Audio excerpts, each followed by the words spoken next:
Hello बच्चों, नमस्कार। स्वागत है आपका एक बार फिर से हमारे इस यूट्यूब चैनल जिसका नाम है IIT JEE rank plus Hindi medium, और मैं हूं आपका अपना physics teacher Saurabh Agarwal sir. जी हाँ बच्चों, और आज का हमारा जो चैप्टर है वो है स्थिर वैद्युतिकी। इससे पहले जो हमने चैप्टर खत्म किया वो गुरुत्वाकर्षण था। देखिए, गुरुत्वाकर्षण और स्थिर वैद्युतिकी अगर मैं बात करूँ तो वहाँ M1 M2 करके लिखते थे, यहाँ Q1 Q2 करके है। चीजें थोड़ी थोड़ी वैसी ही नजर आएंगी, या यूं बोल दीजिए सवाल एक जैसे नजर आएंगे। बस वहां पर M1 M2 दो बिंदु द्रव्यमान होते थे, यहाँ Q1 Q2 दो बिंदु आवेश है। वहां गुरुत्वाकर्षण क्षेत्र होता था, यहाँ विद्युत क्षेत्र होता है। वहां गुरुत्वाकर्षण विभव है, गुरुत्वीय विभव है, यहाँ विद्युत विभव है।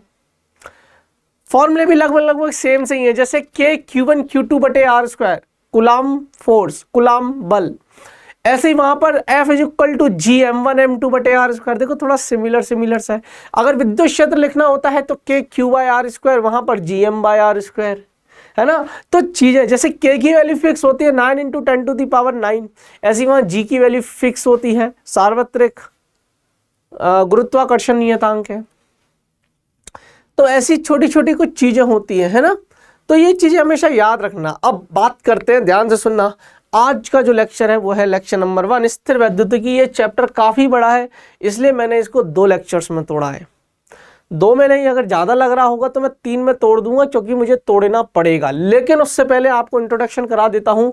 ये है हमारी गोट, मतलब ये रैंक प्लस फैमिली है। ये पूरे वो टीचर्स हैं जो आपको पढ़ाते हैं। आपके सौरभ सर 20 में नज़र आ गए होंगे, आपको आपके जेके सर नज़र आ गए होंगे, आपके भास्कर भैया भी आपको नज़र आ गए होंगे, ठीक है ना।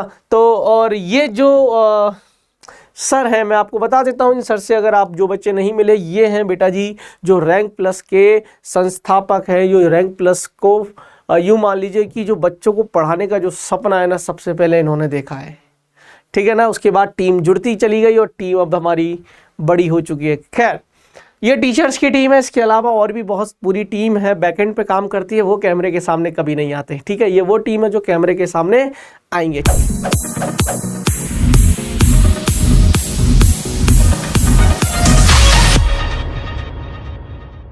चलिए अब आगे चलते हैं, आगे शुरू करते हैं सवालों के साथ। तो मैं पहला सवाल आपके लिए लेकर आया हूं। सवाल यह है कि चित्र में दिए गए 3 आवेशों जो एक समबाहु त्रिभुज के सिरों पर रखे हैं के निकाय का विद्युत द्विध्रुव आघूर्ण ज्ञात करना है। और सवाल है जेईई मेन 2019 का। सवाल यह है कि आपको एक समबाहु त्रिभुज दे रखा है। तो बेटा जी मैंने बुला दिया है, ये एक्स अक्ष है, ये वाई अक्ष है। ध्यान से सुनना।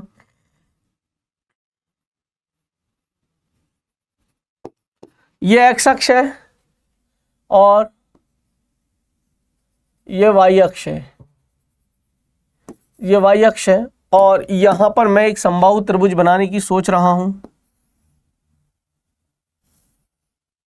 ठीक है। बन गया, थोड़ा फील आ गया कि समबाहु त्रिभुज जैसा। अगर नहीं आया तो फील ले लेना, ठीक है। ये समबाहु त्रिभुज जैसा मैं फील कर रहा हूं, ठीक है।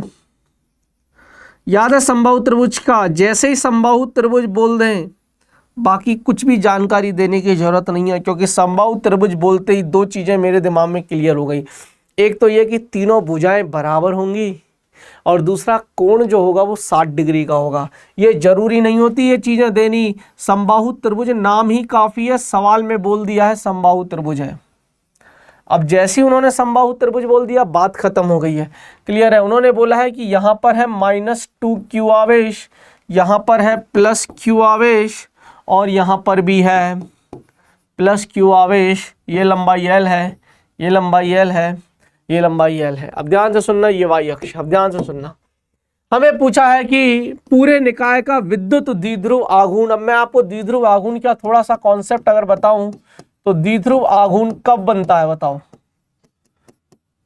द्विध्रुव आघूर्ण की अगर हम बात करें, जिसको हम लिखते हैं डाइपोल, तो डाइपोल किसे कहते हैं?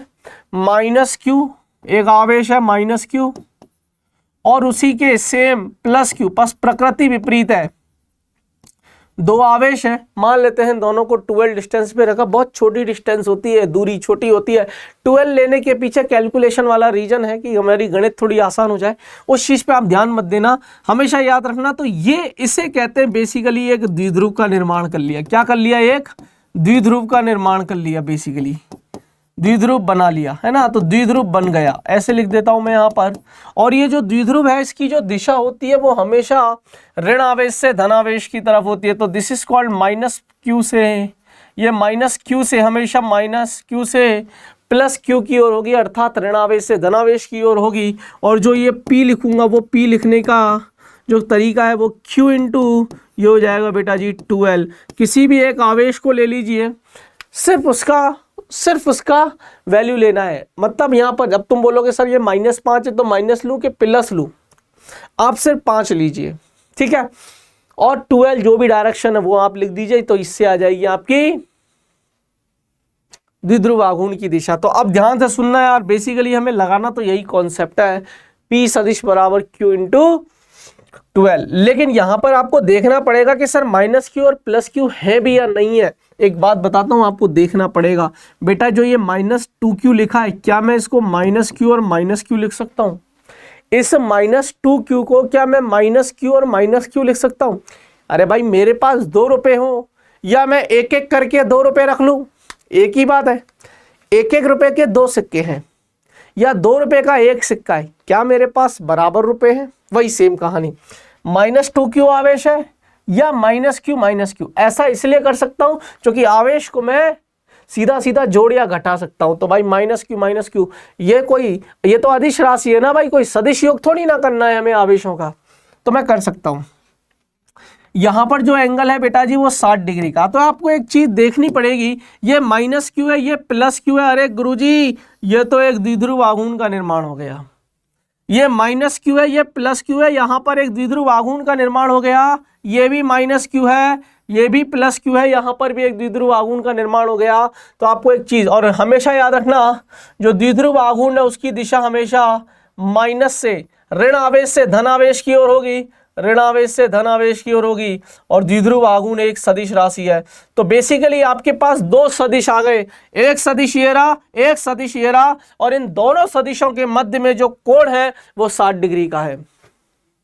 इन दोनों सदिशों के मध्य में जो कोण है वो बेसिकली 60 डिग्री का है। तो कहानी को अगर मैं थोड़ा सा फील कराऊं तो आपके पास एक सदिश ये रहा और आपके पास एक सदिश ये रहा, और दोनों के बीच में जो कोण है वो 60 डिग्री का है। ध्यान से सुनना बेटा जी कहानी को, ये -Q है, ये +Q है, -Q +Q। अब एक बात बताओ, क्या ये दूरी सेम है? L ही डिस्टेंस है।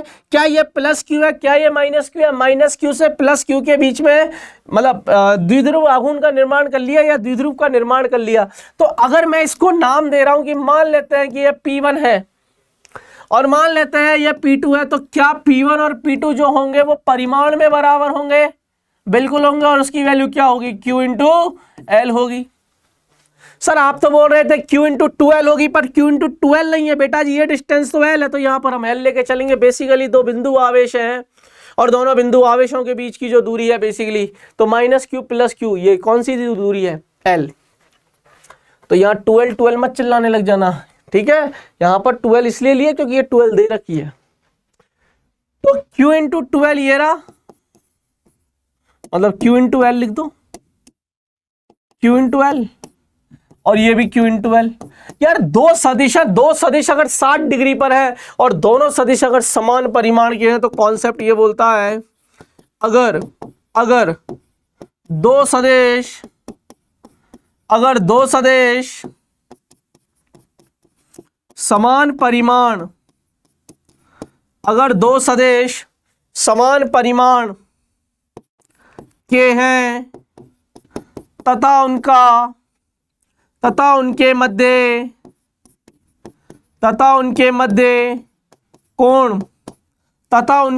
कोण 60 डिग्री है, तब परिणामी सदिश का परिमाण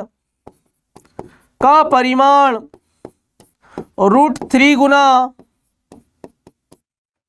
गुना किसी भी एक सदिश के किसी भी एक सदिश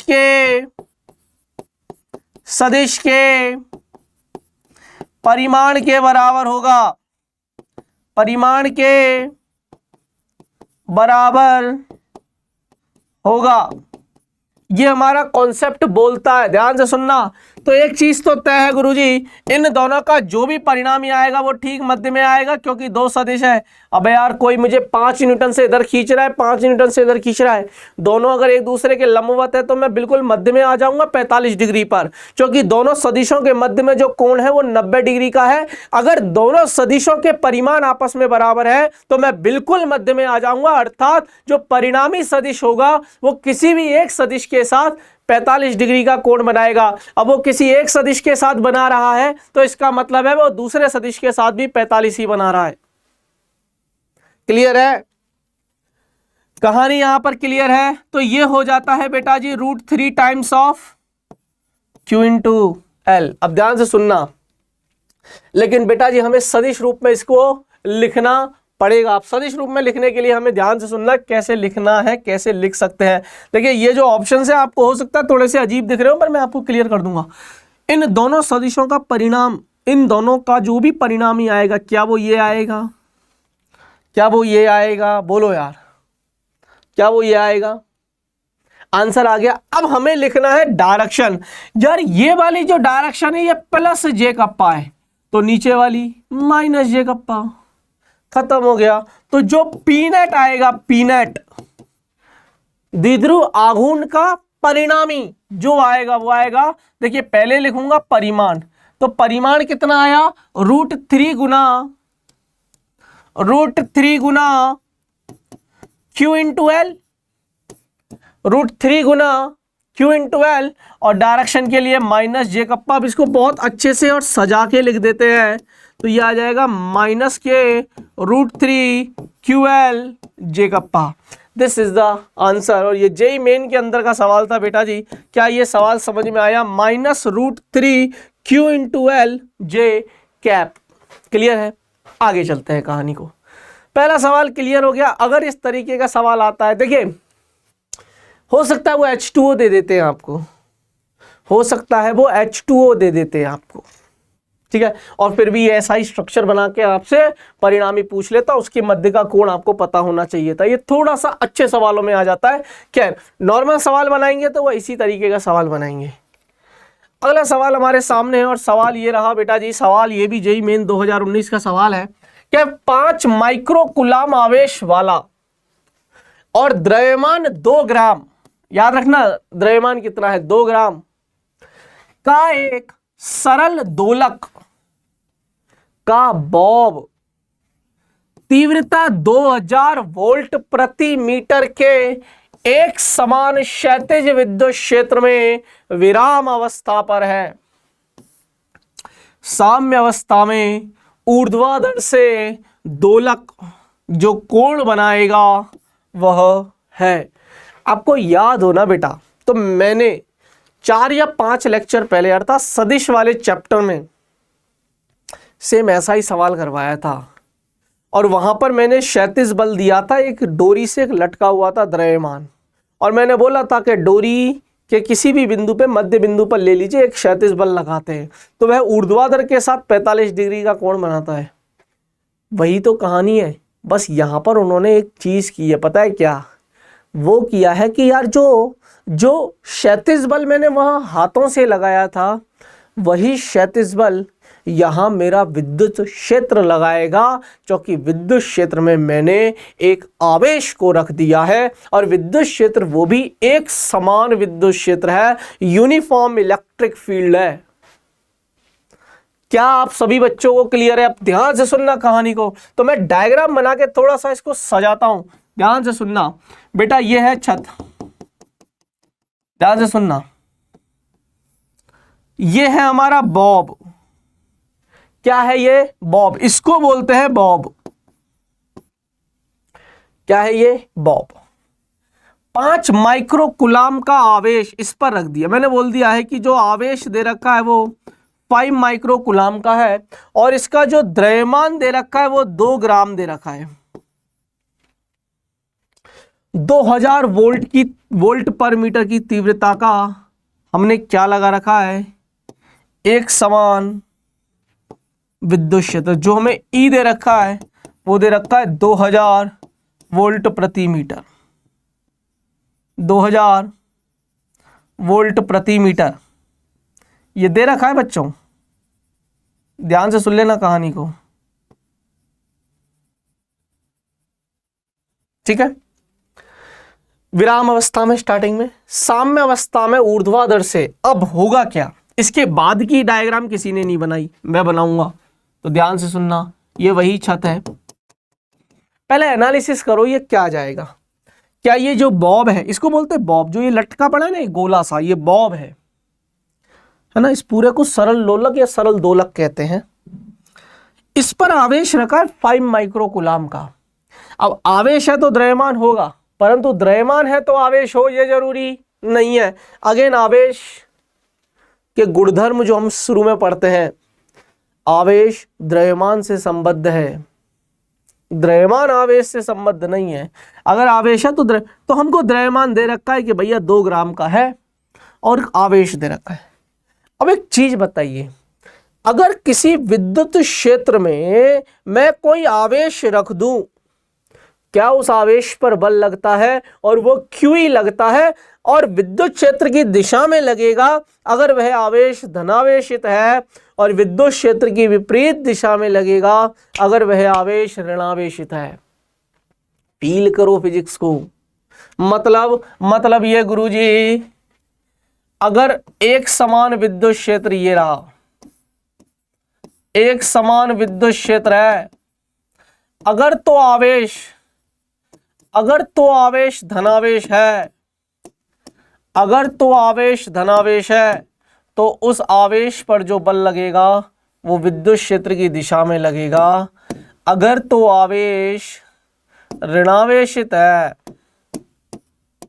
माइनस क्यू है, तो इस पर जो बल लगेगा वो इसके विद्युत क्षेत्र की विपरीत दिशा में लगेगा, ठीक है। तो ये F सदिश जो लगेगा वो लगेगा माइनस क्यू ई। क्लियर है? या F तो ऐसे ले लो, विपरीत दिशा में लगेगा और F बराबर होता है क्यू ई। और आपको पता होगा बेटा जी, जो F बराबर होता है वो क्यू ई होता है। आवेश को विद्युत क्षेत्र से गुना कर दो। कहानी क्लियर है? अब सुनो सर, जब विद्युत क्षेत्र हम अप्लाई करेंगे तो यार ये आवेश जो है इस पर बल लगेगा, और बल लगेगा तो ये ऐसे नहीं रहेगा। पहले ये सिचुएशन ऐसे थी, लेकिन अब ये सिचुएशन ऐसी है। ये है आपका बॉब, और इस पर जो बल लगा वो लगा क्यू ई। क्यू आवेश था, उसकी वैल्यू हमें पता है, बाद में देख लेंगे।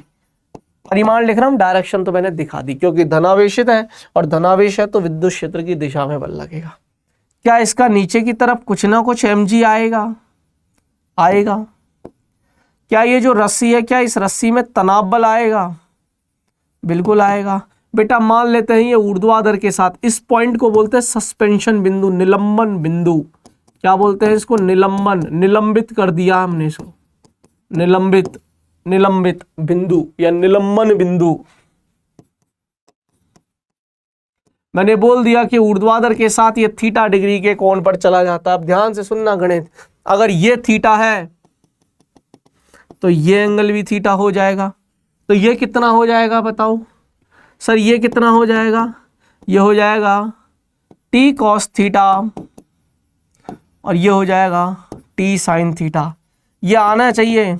अब क्या करोगे? साम्य अवस्था की कंडीशन है, आगे वाला बराबर पीछे वाला, ऊपर वाला बराबर नीचे वाला।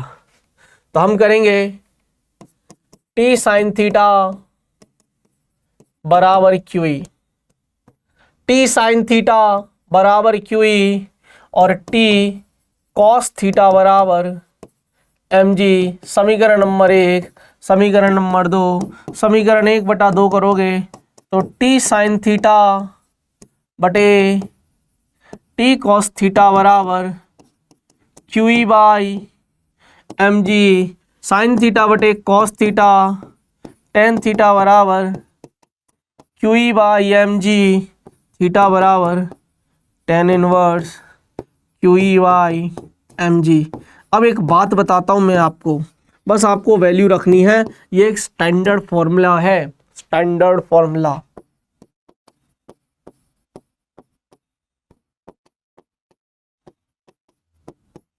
स्टैंडर्ड फॉर्मूला है, स्टैंडर्ड रिजल्ट है। या थीटा आपने क्या निकाला, tan इनवर्स QE/mg। तो अब देखो मैं इसको सॉल्व करूंगा थीटा के लिए, तो tan थीटा के लिए सॉल्व कर लेते हैं, बाद में कर लेंगे इसको। आइए, तो tan थीटा बराबर क्या था, QE, क्यू कितना है 5 माइक्रोकुलाम, तो 5 1 माइक्रो 10⁻⁻⁶। E कितना दे रखा है 2000। QE हो गया, M कितना है 2 ग्राम, तो 2 × 1 ग्राम 10⁻³ किलोग्राम। और G की वैल्यू 10 लेने को बोला है, तो G की वैल्यू 10। अब ध्यान से सुनना बेटा जी, ध्यान से सुनना, ये 10⁻³ ऊपर जाएगा तो 10⁻+3, तो 3 0 और 3 0 6 0, तो ये और ये सब मिलके खत्म हो गया। ये 5 है, ध्यान से सुनना, ये हो जाएगा, सॉरी हाँ सही है ना, और ये 2 से तो 2 उड़ जाएगा, तो tan थीटा बराबर बचेगा 1/2, जिसको मैं लिख सकता हूँ 0.5। तो थीटा बराबर tan इनवर्स 0.5। ध्यान से सुनना, tan इनवर्स 0.5 वाला ऑप्शन ही टिक करना है। क्लियर है, कोई दिक्कत, मजा आ रहा है सवालों में। अगला सवाल बड़ा प्यारा सवाल है, फिजिक्स तो है ही है, लेकिन फिजिक्स के साथ साथ इसमें है मैथमेटिक्स, बहुत तगड़ी मैथमेटिक्स है। मैं आपको हिंट देके लास्ट में मैथमेटिक्स पे छोड़ दूंगा, आंसर मैं बता ही दूंगा क्या आएगा। आंसर आएगा ऑप्शन नंबर डी। मैं सवाल करूंगा, कॉन्सेप्ट समझाऊंगा, जितना मैथ मैं कर दूंगा। जहां सिर्फ बाकी की नॉर्मल गणित हो जाएगी वो गणित आप कर देना, मैं वहां पे छोड़ दूंगा। समय लगेगा, टाइम टेकिंग सवाल है, बहुत समय ले लेगा। इसमें बाइनोमियल वो भी लगेंगे, द्विपद जो सन्निकटन मान होते हैं ना, जैसे 1 + x⁻n है, अगर x का मान 1 से बहुत छोटा होता है तो उसको हम 1 + nx लिख देते हैं। इसको बोलते हैं बाइनोमियल अप्रोक्सीमेशन, सन्निकटन मान बोलते हैं इसको। क्लियर है, तो वो भी इसमें लगेगा।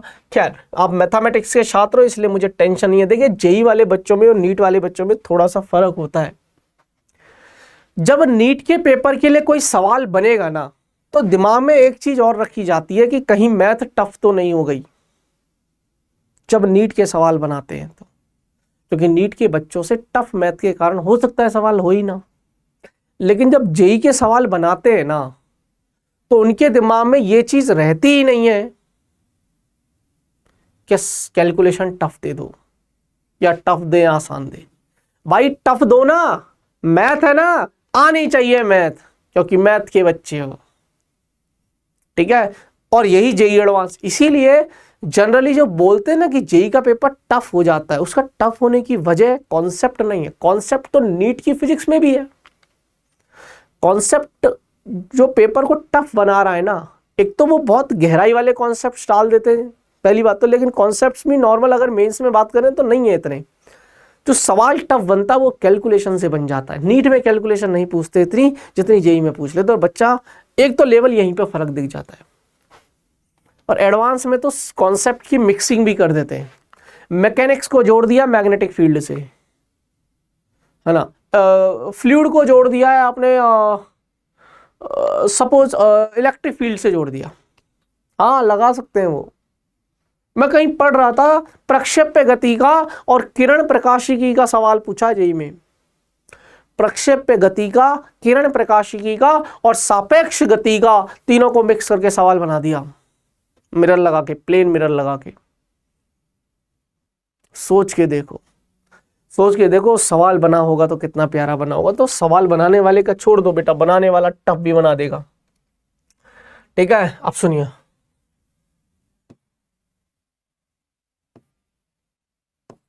सुनिए, 4 बिंदु आवेशों -q, +q और -q को y अक्ष पर क्रमशः y बराबर -2d, y बराबर -d, y बराबर +d और y बराबर +2d पर रखा गया है। बस इतना, अभी इसके आगे नहीं पढ़ना। तो पहले तो मैं x अक्ष और y अक्ष बनाऊंगा। और ये सवाल डायग्राम से बहुत तगड़ा है। ये एक्स अक्ष जितना हो जाएगा ना बेटा उतना करेंगे।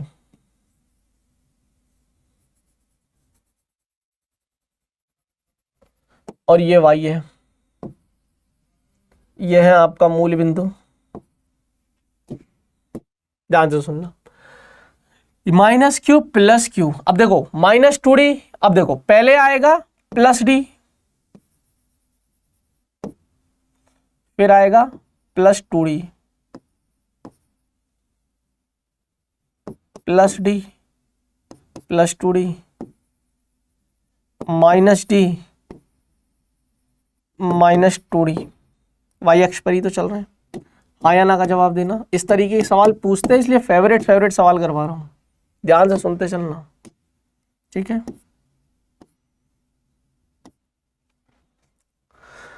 माइनस 2d पर माइनस क्यू है, यहां पर हमने माइनस क्यू आवेश बिठा रखा है। माइनस डी पर प्लस क्यू है, प्लस डी पर प्लस क्यू है, और यहां पर प्लस 2d पर माइनस क्यू है। बिठा लिए, सवाल खत्म। अब उन्होंने बोला है कि एक्स अक्ष पर उपस्थित एक बिंदु x बराबर कैपिटल डी। एक्स अक्ष पर एक बिंदु है, ये रहा बिंदु, कैपिटल डी दूरी पर है। जाहिर सी बात है,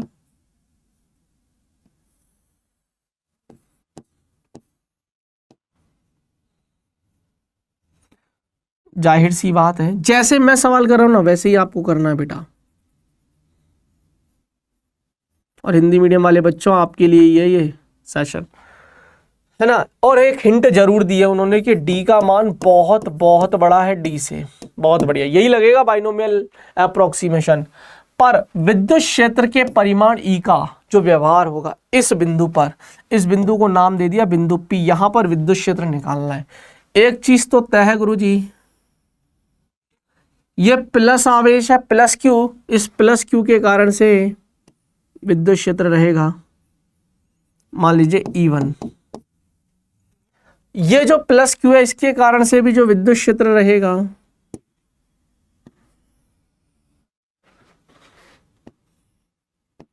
वो रहेगा E1।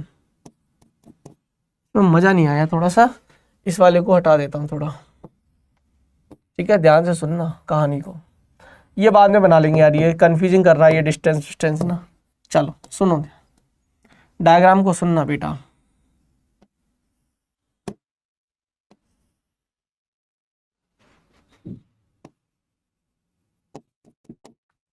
बेटा ये एंगल थीटा है, थीटा 1 है, तो ये एंगल भी थीटा 1 है, ये एंगल भी थीटा 1 है, तो ये एंगल भी थीटा 1 है। कारण किसी को कोई दिक्कत?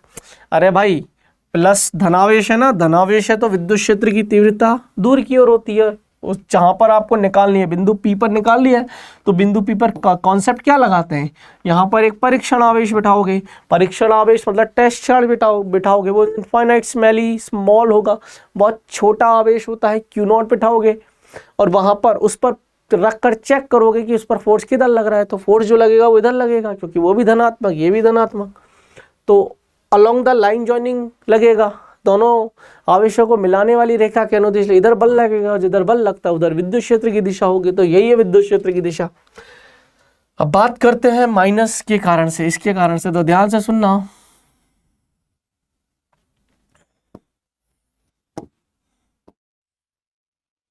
है ना, तो ये है माइनस, तो इसके कारण से जो लगेगा वो E2 लगेगा। अच्छा सर आप E1 क्यों नाम, आप E1 E2 E3 E4 क्यों नाम नहीं दे रहे? क्योंकि बराबर होंगे, इसके कारण जो भी होगा E1 और E1, परिमाण में कह रहा हूं, दिशाएं अलग अलग है बेशक, परिमाण में इसके कारण से जो होगा और इसके कारण से जो होगा वो बिल्कुल बराबर होगा E2 और जो एंगल होगा वो भी बराबर ही होगा। ये जो एंगल बना रहा होगा ये θ2 बना रहा होगा और ये जो एंगल बना रहा होगा θ2 बना रहा होगा। अब सुनो ध्यान से, कहानी यहां तक कितने बच्चों को क्लियर हुई? जरूरी है क्लियर होना, हाँ या ना का तो जवाब दे दो। क्लियर है? आगे चलते हैं।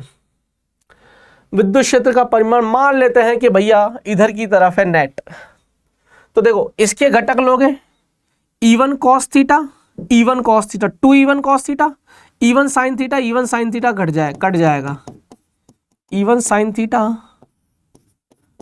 E1 sin थीटा एक दूसरे को काट देंगे, इधर आ जाएगा E1 cos theta, E1 cos theta, तो that is 2 E1 cos theta. Similarly इसके कारण से और इसके कारण से आएगा E2 sin थीटा, इधर भी आएगा E2 sin थीटा, तो इधर आ जाएगा, इधर आ जाएगा। तो वो सवाल कितने प्यारे करवाता हूं मैं। 2E2 cos थीटा 2, इधर थीटा 1 लिख लो, ये थीटा 2 है और इधर थीटा 1 लिखो, है ना। अगर नहीं लिखे हो तो प्लीज थीटा 1 करके लिखो, इधर नहीं लिखे हो तो थीटा 2 करके लिखो, एंगल भी तो चेंज है ना, ठीक है। अब थीटा 1 थीटा 2 तो निकाल ही लोगे आप, डिस्टेंस पता है, ये पता है, ये पता है, थीटा 1 थीटा 2 निकाल लोगे। जो नेट होगा मान लेते हैं ये वाला बड़ा है, जो बड़ा होगा उसकी डायरेक्शन में मान लेते हैं ये वाला बड़ा है, तो ये आएगा 2E1 cos theta 1 minus 2E2 cos theta 2। ठीक है, डायरेक्शन नहीं लिख रहा हूं, इसको मैंने बड़ा मान लिया बस। अब इसको सॉल्व करना है और अब ये है गणित। अब आपको cos थीटा 1 चाहिएगा। थीटा 1 के लिए देखो ये दूरी है 2D, किसी से भी निकाल लो, थीटा 1 चाहिए ना, थीटा 1 चाहिए, तो थीटा 1 तो ये वाला, तो ये दूरी है D और ये कैपिटल D, तो ये हो जाएगा D² प्लस D², और ये हो जाएगा 2D का स्क्वायर प्लस D का स्क्वायर। तो cos थीटा 1 क्या, थीटा के आधार बटे लाल बटे का से आधार बटे का थीटा के सामने वाला लंब समकोण के बारे में वाला ये, तो ये हो जाएगा कैपिटल D बाय, तो capital D by √D² plus D²।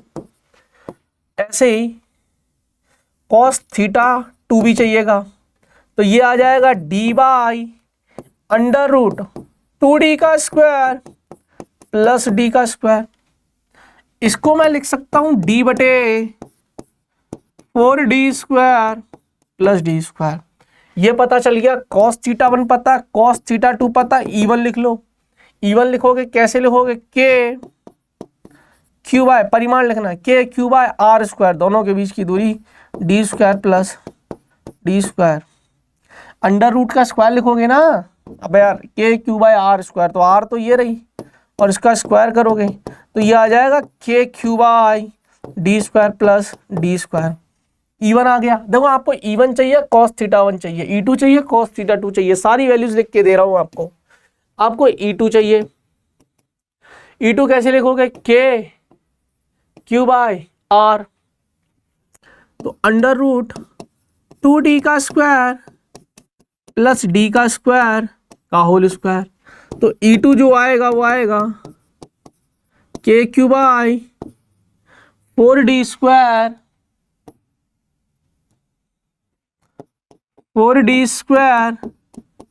Plus D²। ये हो गया आपके पास E2, ये हो गया आपके पास E1 थीटा 1 थीटा 2 हो गया।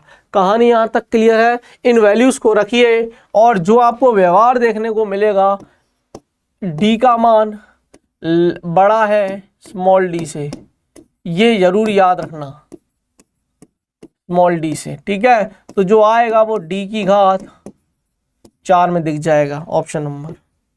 ये पर करना पड़ेगा और मुझे सभी बच्चे कमेंट सेक्शन में लिख के बताएंगे कि हाँ गुरुजी हमने किया। बोलो क्लियर है, चले आगे। अब ये वाला सवाल है, ये वाला सवाल है, एक सवाल और एक सवाल है ये वाला। मैं 5वें नंबर का सवाल करवा देता हूं, इस वाले को आप कर लेना, चौथे नंबर को। बहुत सिंपल सवाल है, नहीं आए तो बताना, मैं वही लाइव क्लास में डिस्कस करूंगा इन सब चीजों को, ठीक है। होमवर्क है, गृह कार्य है, आंसर इसका ऑप्शन नंबर ए है। बता दिया है लेकिन आपका फर्ज ये बनता है ईमानदारी रखना अपने साथ। अगर सच में जिंदा हो तो जिंदा होने की पहचान देना मुझे, और सभी बच्चे ईमानदारी से मुझे ये बोलेंगे कि सर हमारा आंसर ए ही आया है। मैंने कर दिया टिक, इसका मतलब ये नहीं है कि आप अब सब सारे बच्चे कमेंट सेक्शन से ए लिखते जाओगे। प्रश्न नंबर 5 ये है कि ए तथा बी पर रखे हुए आवेश हैं। ए और बी पर दो आवेश हैं, minus Q plus Q, minus Q है प्लस क्यू। ठीक है, इसको हटा दो, ये कुछ ऐसे ही दे रखा है, फालतू सा है ये, इसको हटा दो। एंड कर रहे थे प्लस क्यू। एक विद्युत द्विध्रुव बनाते हैं, दूरी ए बी बराबर 2a है तथा ए बी का मध्य बिंदु O है। ए बी का मध्य बिंदु O है। ओपी रेखा ए बी के लंबवत है। ओपी रेखा ए बी के लंबवत है, पढ़ते जाना। तथा ओपी बराबर y है। ओपी y है, जहां y is greater than 2a पर रखे एक q को p से OP की दिशा में p डैश पर ले जाते हैं, जहां OP डैश है y/3, तो इस पर लगे बल का सन्निकट मान होगा। देखिए,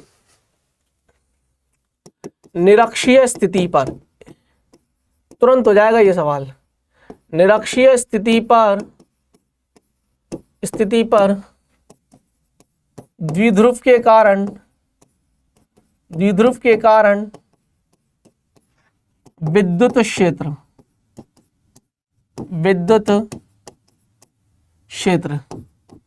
ई निरक्षीय है। ये हो जाएगा minus K P by R Q, minus K P by R Q. ध्यान से सुनना, अब ध्यान से सुनना। अब आर की जगह मैं वाई रख दूं तो देखो, पी बिंदु पर, ये निरक्षीय स्थिति पर है, इक्वेटोरियल और एक्सियल पर है, तो बिंदु पी पर जो बल है, बिंदु पी पर जो बल लगेगा वो F लगेगा, और वो निकालूंगा मैं माइनस तो ये दिखा देगा, मैं सीधा सीधा के पी बाई आर क्यूब लिख दूं। मैग्नीट्यूड की बात कर रहा हूं मैं, मुझे कोई मतलब नहीं। सिमिलरली अगर मैं लिखूं बिंदु P डैश पर बल, अब मैं इसको P डैश पर ले गया तो F डैश कितना हो जाएगा, K वही रहेगा, P वही रहेगा, लेकिन ये जो दूरी है वो y/3 है। पहले ये y थी, यहाँ y क्यूब लिख दो, अब ये y/3 है तो y/3 का क्यूब। ठीक है, तो ये कितना हो जाएगा, के पी बाई वाई क्यूब बटे 3 का क्यूब 27 के पी बटे वाई क्यूब, ये पुराना वाला हो जाएगा। तो जो नया बल है F डैश वो 27 गुना हो जाएगा पुराने बल का। आई थिंक आंसर 27 F ही आना चाहिए। सन्निकट पूछा है, लेकिन अगर आप इसको, अच्छा इसको आप एक और तरीके से कर सकते हो, which is very long method.